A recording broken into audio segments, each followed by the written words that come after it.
Today, I want to share with you some tips about being a tech in e-discovery.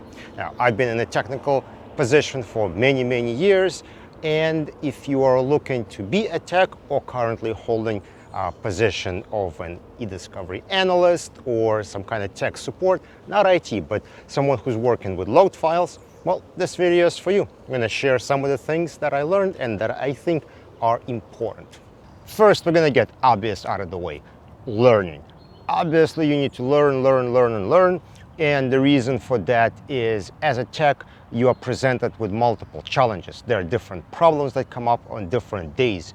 Your day is usually never the same, and sometimes you have to solve this problem, sometimes you have to solve that problem.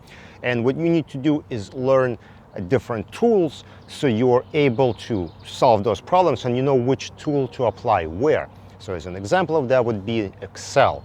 All right, if you need to know when you should use Excel to apply a specific formula, or maybe you should put something in a text editor and do something there, or maybe you need to make a batch file. So you need to learn all the different areas of a computer, like different applications, so you know what to use when and to solve the specific problem that comes up during that day. Next thing I learned, which will significantly improve your job satisfaction and overall life quality, is to stay out of money discussions.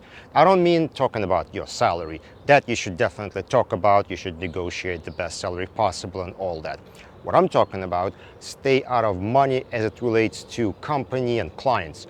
You don't want to know how much clients are paying. You don't want to know who is paying, who is not paying, who is behind on their invoices. You don't want to know any of that. And I know people want to know, and I want to know. I'm a very curious person. But when you learn these things, it affects how you do your job. So you definitely do not want to get involved in that, and you don't want to know. Now, example of that is going to be car repair technology. You may know that there is a person who repairs a car, and there is a person who talks to a customer, writes down all the information. Well, the tech who repairs the car, they don't know anything about the customer. They don't know if they're gonna pay, not gonna pay. They don't know if they're jerks or anything. All they do is they see a car and they have their work order, replace, AC or something like that. And they do it. They have no bias whether that customer is good or bad. And in the e-discovery world, if you know client isn't paying, or they're always arguing about bills or something like that, and when you're doing a production for them, that's like always in the back of your mind. You're like, oh, these people are jerks, I'm doing this production. See, you don't want any of that. You want to be completely unbiased, and you just want to concentrate on your work and just do the best job possible without anything interfering with that. Next thing that took me way too long to learn is make sure things are written down. Any instructions, any conversations, anything like that has to be written down. It has to be documented in the email, project tracking system, even if you have a piece of paper where you wrote it down with a date when it was discussed. Things have to be written down. Happened to me so many times. I got burned so many times when I was having a conversation with project managers or somebody else, and something was said, and then I did it for a project, and then a few days later they're like, why did you do that? That's wrong. The client's complaining. I'm like, we decided to do that. And they're like, no, we didn't. I never said that I was going to do that. And so I'm the guy at fault now because I don't have any proof that they asked me to do something and there was a detail that they mentioned, or maybe I said something and they agreed to.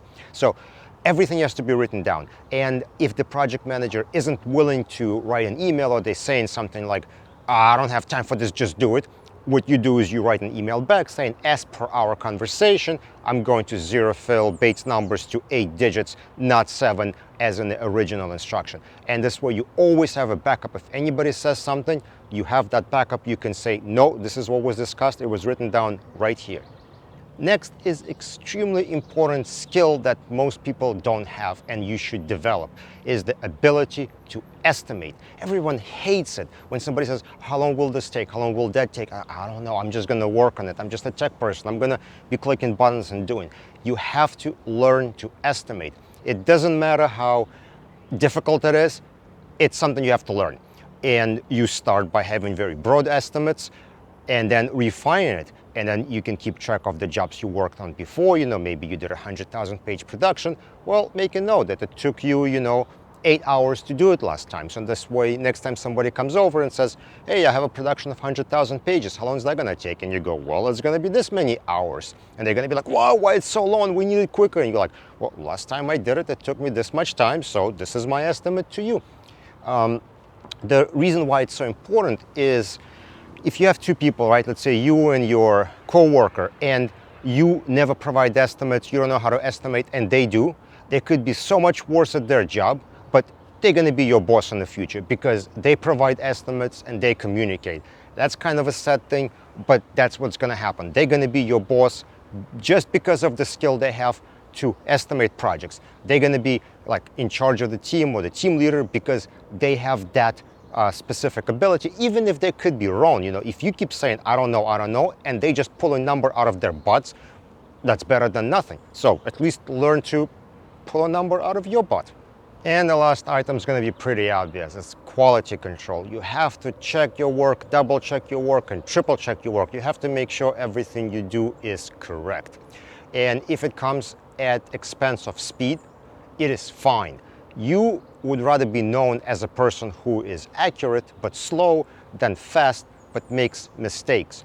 You rather be like the slowest tech in the company, but people know whenever they get work from you, you have checked it, double checked it, and triple checked it, and it's going to be perfect. And no one is going to fire you or not give you promotion because you're doing a good job. You have another person who's, super quick, they get this done quickly, but there are way more mistakes in their work. They'll always come back to you when there is an important project to handle.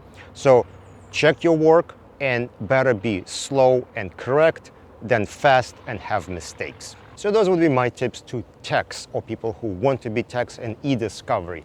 If you have any ideas or tips you want to share with techs, something that I missed perhaps, please put it in the comment section below. Don't forget to follow on LinkedIn, subscribe on YouTube, and I will see you in the next video.